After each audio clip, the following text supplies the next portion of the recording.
la chaudière de l'autre côté qui chauffe. Qui arrive donc avec ces tuyaux là, ça descendait par là. Et après la pression de la vapeur fait bouger les pistons. Ça servait à réguler la vitesse. À droite, à sortant,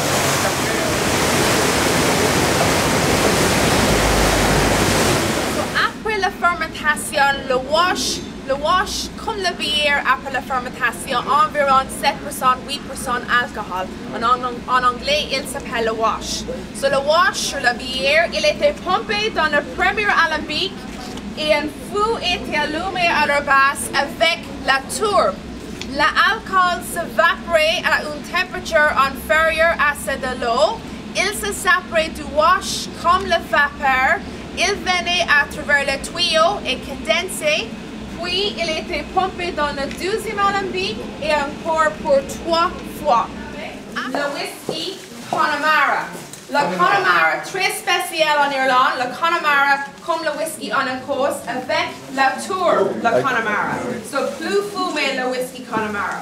Alors, vous devez les 3 whiskies différents et me dire quel est le Craigavon, le Connemara et le Green Ore dans le verre. Avec le petit photo, vous changez le petit photo pour le verre, ok?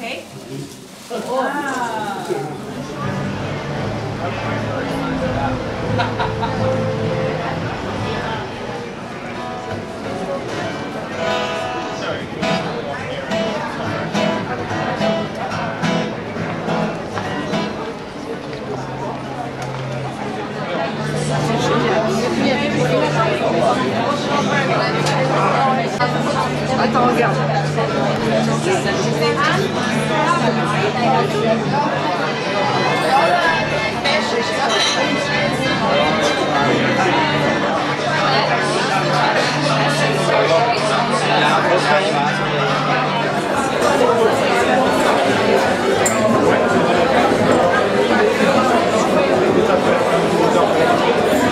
Ladies and gentlemen, are you all in good form? Yeah. That's what we like to hear on a Tuesday night. We're the Merry Proud Boys.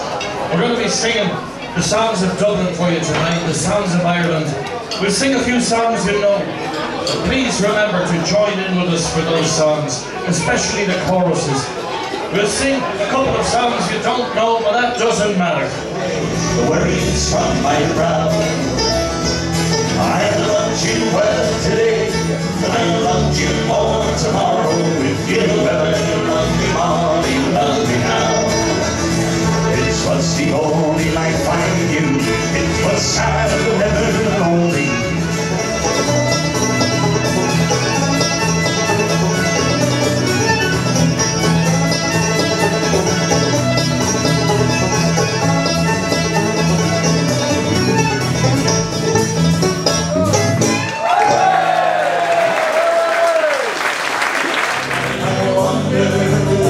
Through cities near or far,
Alors, comme je l'ai dit dans le cas, c'est une cathédrale gothique et l'idée à l'époque, c'était de construire le plus haut possible pour se rapprocher de Dieu. C'est une cathédrale aussi avec une forme, un crucifix. C'est ça l'époque, c'était comme ça. Toutes les cathédrales gothiques sont comme ça. Et elle a été construite au début du XIIIe siècle, mais en plusieurs fois. Et elle a été détruite en partie pendant la guerre avec Olivier Cromwell, qui a fait beaucoup de destruction ici, il détruisait tout ce qui était papiste. Et parce que cette cathédrale, à l'origine, c'était chrétien. C'est devenu protestant après la dissolution des monastères. C'est Henri VIII qui a tout changé, qui a amené cette nouvelle religion ici. Et par la suite, la cathédrale est devenue anglicane. Donc il y a eu beaucoup de dégâts au XVIIe siècle. Et la famille Guinness, par la suite, a pris en main les choses et a restauré la cathédrale. Et la famille du whisky, de la distillerie, a restauré l'autre cathédrale qu'on a passée tout à l'heure, de Christchurch. Alors en Irlande, on dit que la religion et l'alcool vont très bien ensemble. Vous avez de très beaux vitraux qui... Ils sont d'époque? Comment? Ils sont d'époque? Non, non, certains sont assez récents. Tu l'as? Yes,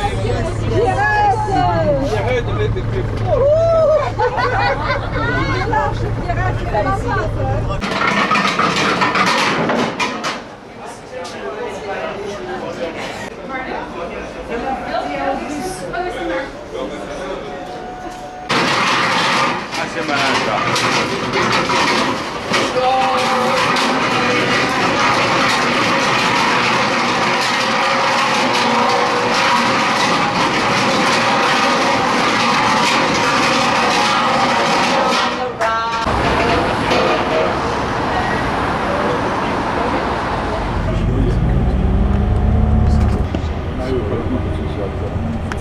Voilà, nous y sommes, c'est l'ambassade. On est à l'avance. Voilà, c'est ce bâtiment-là. C'est pas de la brique rouge. Non. Voilà l'ambassade à la Javette. Nous y sommes. Mais là, on est à l'avance.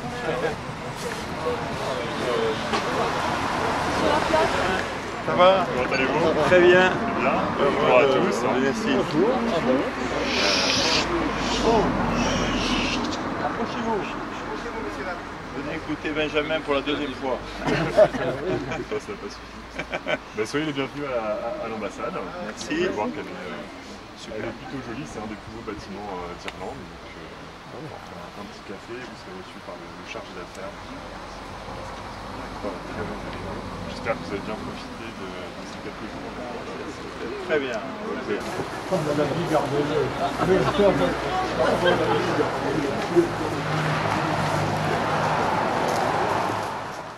Monsieur le maire, mesdames, messieurs, vous êtes des élus du Lot-et-Garonne. D'abord, je voudrais vous dire que normalement vous auriez dû être accueillis par l'ambassadrice, Mme Emmanuelle Dachon, qui avait donné une suite favorable à votre souhait d'être reçu à la résidence. Malheureusement, elle a quitté ses fonctions lundi pour rejoindre le poste de secrétaire général adjoint du Quai d'Orsay, qui est le deuxième poste le plus important de votre ministère. Donc elle est partie un peu précipitamment, en tout cas elle a eu un préavis assez court pour rejoindre Paris. Et moi-même, qui suis son adjoint, je suis arrivé il y a 3 semaines seulement. Même si j'ai eu une formation accélérée grâce à elle, vous en savez peut-être plus que moi sur l'Irlande, en tout cas sur l'Irlande hors de Dublin, où je n'ai pas eu l'occasion, en tout cas pas récemment, de me rendre. J'ai vu à travers votre programme à Dublin que vous avez pu mesurer la dimension irlandaise économique, mais aussi, ce qui m'a frappé depuis que je suis arrivé, c'est l'influence de ce pays qui est très petit, qui est aux confins de l'Europe, mais qui a une influence via sa diaspora, et je crois qu'on vous en a parlé de façon approfondie. Il y avait un article dans Le Monde de la semaine dernière qui parlait de 70 millions de descendants irlandais dans le monde, dont 40 et quelques aux États-Unis. C'est dire que les Irlandais, contrairement à d'autres petits pays que j'ai connus en Europe, n'a pas de complexe d'infériorité parce qu'il s'appuie sur cette diaspora, même si c'est un pays à l'origine très rural, ils ont un réseau très vaste, peut-être aussi que cet apport extérieur les conforte et alimente leur réflexion et leur débat. Vous avez aussi eu un exposé sur donc, le monde des affaires, et vous vous êtes certainement rendu compte combien ce pays était pragmatique dans ses approches, dans la défense de ses intérêts, même si le pays a été très touché par la crise financière. Ce qui est un peu marquant quand on arrive, et peut-être l'avez-vous ressenti, c'est le fait qu'ils sont assez pro-européens, qu'il n'y a pas au sein de la classe politique, comme ça peut être le cas dans certains pays, dont le nôtre, des extrêmes ou des extrémismes qui remettent en cause cette appartenance à l'Union européenne. Les Irlandais sont assez pro-européens, certes de façon pragmatique, peut-être qu'ils n'ont pas un grand idéal européen dans les discours, mais ils sont attachés à cette appartenance à un ensemble européen. Et ça, on peut le voir à travers tous les contacts qu'on peut avoir au niveau officiel et même parmi les Irlandais de la rue. Alors vous allez certainement m'apprendre des choses, parce que vous avez rencontré davantage d'Irlandais. Vous avez ensuite eu un exposé brillant, je le sais, de Benjamin, qui vous a parlé plus en détail de l'économie irlandaise. Les relations entre nos deux pays sont assez faciles, parce que la culture les rapproche, l'histoire également, et ça c'est un atout sur lequel on peut compter fortement. Je ne dirais pas l'influence, mais en tout cas le rayonnement de la France est ici accepté et même demandé, réclamé sur tous les plans culturels, économiques peut-être un peu moins, et c'est notre travail, notamment du BIFRANCE, d'approfondir les relations dans ce sens, ou au moins de les rééquilibrer, mais on jouit d'une image favorable et d'un a priori très favorable sur ces plans-là. Sur le plan économique, pour y revenir, nos relations sont déséquilibrées, comme je le disais, parce que le déficit structurel est assez important et nous devons travailler sur ce plan-là. C'est peut-être aussi l'une des raisons de votre visite, c'est d'inciter les entreprises françaises à s'intéresser au marché irlandais.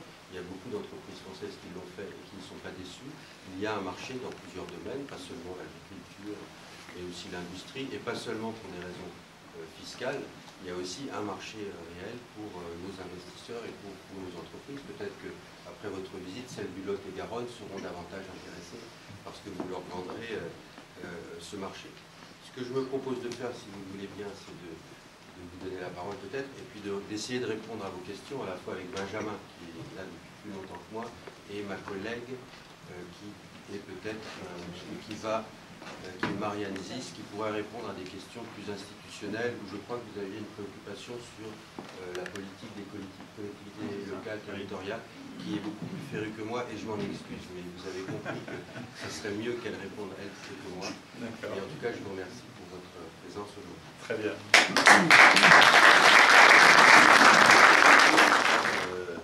De France en Irlande, donc merci de prendre du temps avec nous, merci donc de votre disponibilité et merci de participer à ce que l'objectif principal de ce voyage soit atteint. L'objectif principal de ce voyage, alors on se connaît bien, nous sommes un département de 330 000 habitants, 317 communes, et donc nous apprécions bien sûr de faire un voyage ensemble, il y a un aspect convivial, touristique. Mais je le redis souvent, et je défends beaucoup ces voyages, l'objectif de ce voyage, c'est d'abord la culture générale. D'abord, nous permettre de comprendre le monde qui change autour de nous. Et donc, merci notamment par cette première présentation du BIFRANCE qui avait été à la fois de qualité et puis pédagogique de participer à l'atteinte de l'objectif de ce voyage. Et je crois... en tout cas que c'est un investissement peut-être à long terme, mais très important, qui est de donner à des gens qui ont des responsabilités locales en France les clés de la compréhension de notre monde.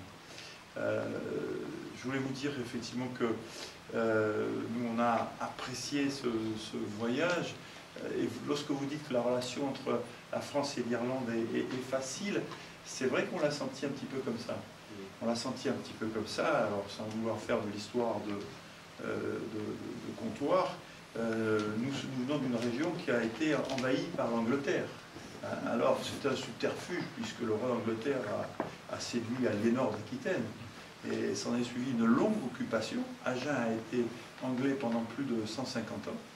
Donc il y a une relation, facile. On a mis moins longtemps que les Irlandais quand même pour se séparer des Anglais quand même. Donc, mais on a une relation un peu de ce genre-là.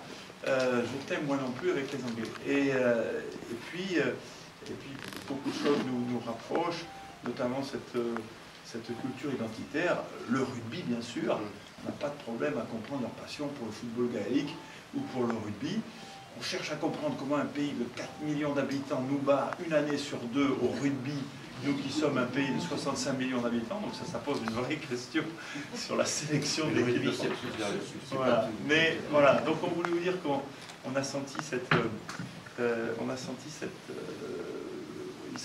relation historique et assez naturelle entre la France et l'Irlande. Par contre, on a compris des choses, et peut-être que, enfin je parle pour moi, les collègues, chacun réagit avec son histoire, ce qu'il sait, ce qu'il ne sait pas. Moi j'ai compris des choses. J'ai compris qu'ils avaient un taux d'imposition sur les sociétés à 12,5%, qu'on l'avait nous à 33,3%, et que les Irlandais défendraient pendant longtemps le fait qu'eux, ils veulent garder le taux à 12,5%. Donc, et qu'il y avait dans l'harmonisation fiscale européenne quelque chose de souhaitable, mais quelque chose d'éminemment difficile à mettre en œuvre. Et ça c'est important, vous voyez, pour qu'on le comprenne. On a bien regardé les statistiques, notamment le poids des nouvelles technologies en Irlande, le choix fait par des entreprises comme Google, Amazon ou d'autres de venir ici, à la fois parce que c'est un pays de langue anglaise, ça aussi je ne l'avais pas bien compris. C'est le seul pays de langue anglaise de la zone euro. Benjamin nous l'a bien dit. Et donc ça donne pour les sièges sociaux une facilité d'installation. Et quand vous rajoutez à ça un taux d'imposition à 12,5%, vous créez effectivement une véritable stratégie territoriale. Et c'est, je crois, important pour nous de le comprendre quand le grand débat politique en France, et ça c'est ma conviction personnelle, sera le débat européen. Vous avez parlé d'une partie importante de la classe politique qui prône le repli nationaliste. C'est un vrai sujet en France, avec donc un poids électoral qui est grandissant. Et donc il va falloir répondre à tous les dysfonctionnements et opposer à ça une vraie vision de l'Europe, pas telle qu'on la rêve, telle qu'elle peut s'améliorer petit à petit. Et donc, je pense que pour ceux, et qui sont quand même nombreux en France, qui tiennent à la prospérité de la France, ils savent que l'Europe est indispensable. Un voyage comme celui-ci est très important. Même chose, nos guides ont pris le temps de nous parler du système social, de la sécurité sociale, de l'éducation nationale en Irlande. Et il y a vraiment des approches qui sont radicalement différentes de l'approche française. Je crois que ça nous fait du bien d'entendre ça, de manière, encore une fois, à comprendre la difficulté qu'il y a à construire une Europe plus intégrée dans certains domaines. Donc effectivement, nous avons, monsieur le Premier conseiller, des questions sur l'organisation territoriale, même si, en regardant les chiffres donc de Benjamin, on a conscience que c'est un pays de 70 000 km², la France c'est 550 000, mais quelle organisation? Finalement, ils n'ont pas de région. Le Leinster, si je dis des bêtises, vous me le direz, Leinster, Munster, Ulster, c'est que pour le rugby, et donc ils ont des comtés, et puis ça nous trouble encore beaucoup plus, ils n'ont que 6 maires. Alors ça, c'est pour nous, c'est vraiment... Qui n'ont aucun et qui en plus n'ont qu'un pouvoir protocolaire. Donc finalement, quels sont les territoires opérationnels? Qui commande? Donc quels sont les patrons locaux, comme peut l'être un maire ou un président de conseil général en France? Ça, c'est une question que je vous pose et qui sans doute sera relayée par mes collègues. Permettez, monsieur le Premier conseiller, puisque c'est aussi un petit peu la fin d'un mandat municipal pour chacun de mes collègues, de dire à quel point moi j'étais heureux de faire 5 voyages. Hein, on a gardé, moi je crois, à ces voyages. on a gardé cette pratique. Je vous ai dit pourquoi. On est bien sûr content de faire du tourisme, content d'être ensemble, mais je crois à la culture générale et je crois que les voyages y participent. Donc je voudrais remercier ceux des collègues qui ont trouvé l'énergie de s'arracher à leur quotidien, à leur mairie. Et Dieu sait si les maires en France, vous savez, pour les arracher les mairies, c'est un sujet. Et merci aussi à... ça a été très gentiment fait par Christine, qui a remercié au nom de l'amicale. Christine, elle est en face de moi. Au nom de l'amicale, donc ceux qui permettent ces voyages. Et vous en faites partie. Nous avons chaque fois été reçus. Nous avons été pendant ces 5 ans en Hongrie, en Jordanie, en Chine, aux États-Unis. À chaque fois, nous avons été reçus par la représentation diplomatique française. Et encore une fois, nous y sommes extrêmement sensibles.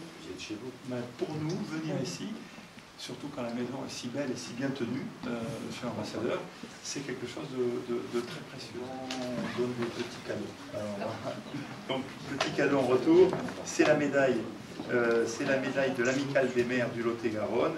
Et nous sommes heureux, monsieur le Premier conseiller, de vous l'offrir et de l'offrir à toute l'équipe de l'ambassade. Voilà. On la laissera dans la résidence. Voilà. En bonne place.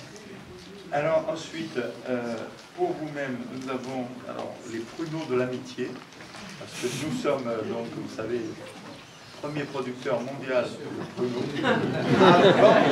de qualité, avant la Chine, avant le Chili, rien à voir, merci de le dire. Donc il faut que Benjamin se déchaîne un peu sur non seulement la nouvelle technologie, mais... On a déjà tout fini. Alors, après, pour ceux qui aiment le rugby, alors vous ferez la ventilation. Nous avons un ballon de rugby du Sporting Union à Genève, parce que nous sommes vraiment une terre de rugby, c'est pas pour rire. Vous verrez, est-ce que Benjamin, je sais pas, peut-être que... Et puis après, nous avions, pour Madame l'ambassadrice, bon c'est un peu raté, donc il vous revient, non, parce que c'était vraiment attaché à l'ambassade. Nous avons un bar de celtique à Astafort, et c'est Francis Cabrel. Et c'est dédicacé, il l'a fait pour vous.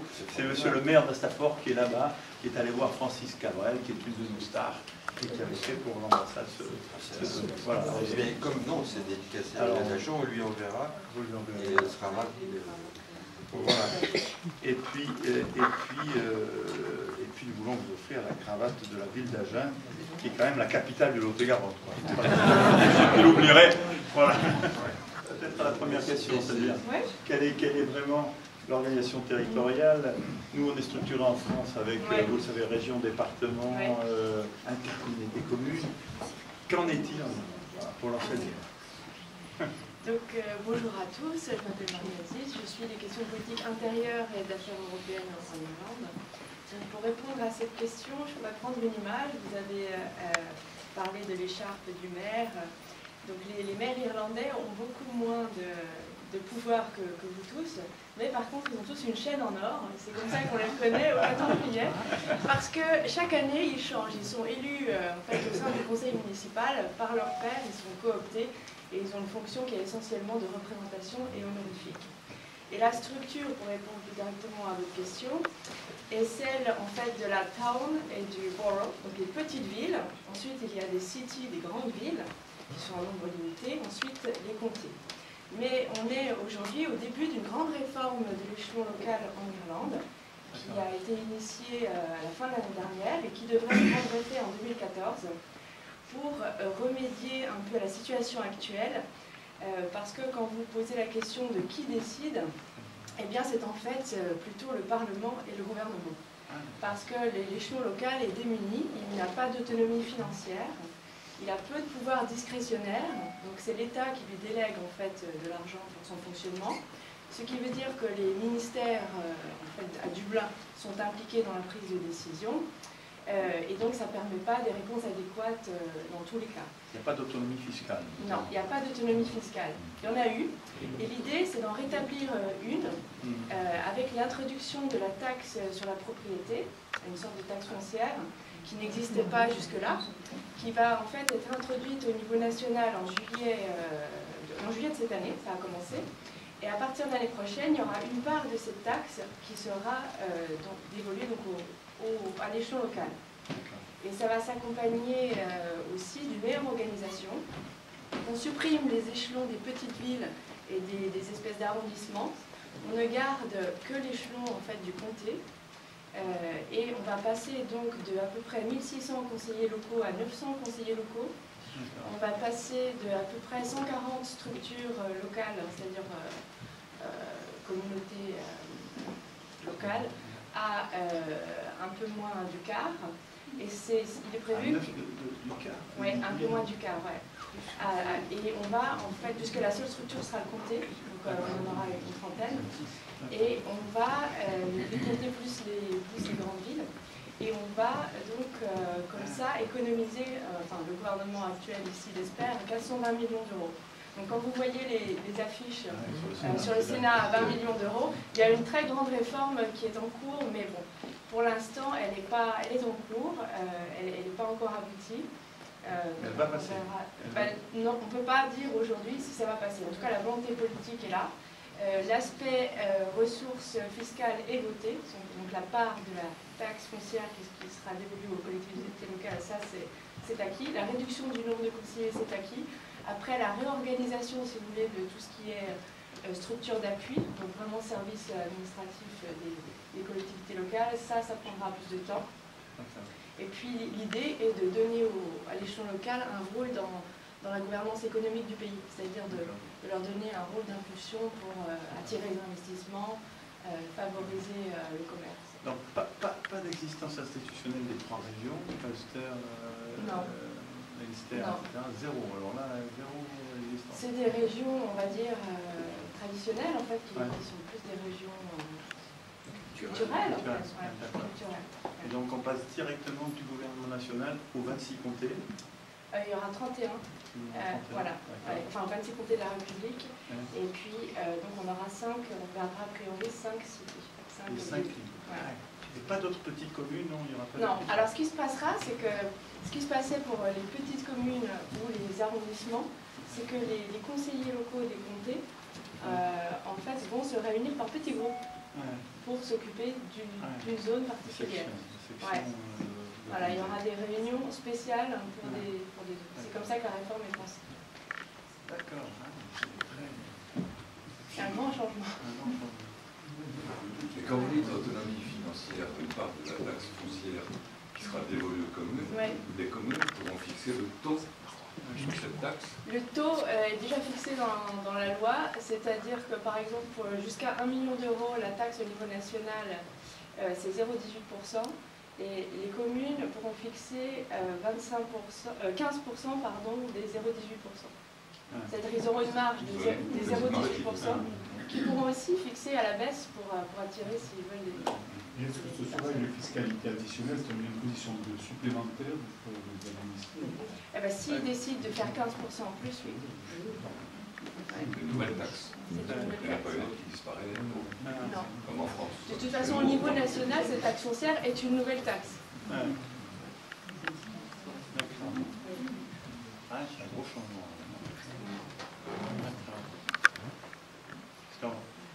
Et pour l'instant, dans les compétences, vous voyez ce qu'ils vont faire avec, ça paraît peu quand même, par rapport au revenu des collectivités en France, mais dans leurs compétences, il faut bien penser que des collectivités comme par exemple les affaires sociales, la police, l'éducation et la santé ne sont pas du tout transférées. C'est-à-dire que les collectivités locales en Irlande n'ont pas de pouvoir dans ces secteurs-là.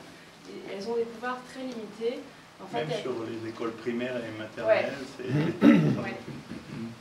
Donc elles ne s'occupent que de l'air, tout ce qui est environnement, air, eau. Alors l'eau, ça c'est très important, parce qu'il y a une grande réforme qui va avoir lieu aussi en Irlande, parce que pour l'instant l'eau est gratuite. L'idée est d'introduire une taxe sur l'eau. Il y aura d'énormes investissements qui devront être faits pour l'assainissement, etc. Et puis la mise en place des compteurs, etc. Donc il faudra voir, mais pour l'instant, leur compétence c'est donc l'environnement, air, eau, la voirie municipale, tout ce qui est déchets. Et puis ils ont une petite compétence économique. Ils ont des bureaux dans chaque ville. et le médico-social, les handicapés, les personnes âgées. Tout ça, c'est national. National. Ouais. C'est pas les comtés, parce que en France, c'est les départements qui gèrent ça. Et du coup, c'est pas d'excellente qualité. Non. Et le problème, c'est que tout ce qui est décidé à Dublin ne convient pas forcément à Blenties dans le Donegal ou à Clare. C'est très difficile et c'est le problème. Il y a des cas où la réponse est soit trop lente, soit inadaptée. Ouais. Mais puisque vous parliez de l'Europe tout à l'heure, et c'est important lorsque les Européens se réunissent à 28 maintenant, c'est la compréhension mutuelle, et c'est l'objet de votre voyage. On voit bien quand on parle de ce sujet-là, comme exemple d'un autre, qu'il est difficile pour un Français de comprendre que l'Irlande puisse engager des réformes et soit dans une situation très différente de celle que nous connaissons en France. Et il va être difficile pour un Irlandais de comprendre pourquoi les Français défendent l'exception culturelle ou la diversité culturelle, défendent la notion de service public qui n'est pas du tout la même ici, ni même en Allemagne ou ailleurs. Donc la compréhension mutuelle des obstacles, ou pas des obstacles, mais de l'histoire des pays, de leur culture, permet d'avancer. Si on s'arc-boute sur ces positions en disant qu'il y a les anti-services publics et les pro-services publics, on n'avance pas beaucoup. Donc c'est là où c'est important de bien comprendre les tenants d'une position qui se justifie par, comme l'a dit Marianne, des facteurs culturels, historiques, et ce pragmatisme irlandais est difficilement compréhensible, je pense, par nous, tout simplement, par nous tous, par des Français, parce que nous vivons dans un autre contexte. Il faut donc essayer de percevoir les raisons de l'existant, et ça permet d'avancer au niveau européen, mais sans cela, ça justifie aussi les longs processus que certains opposants à l'Europe dénoncent, mais qui sont liés justement à la nécessité de cette compréhension mutuelle pas à pas qui demande.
Thank you.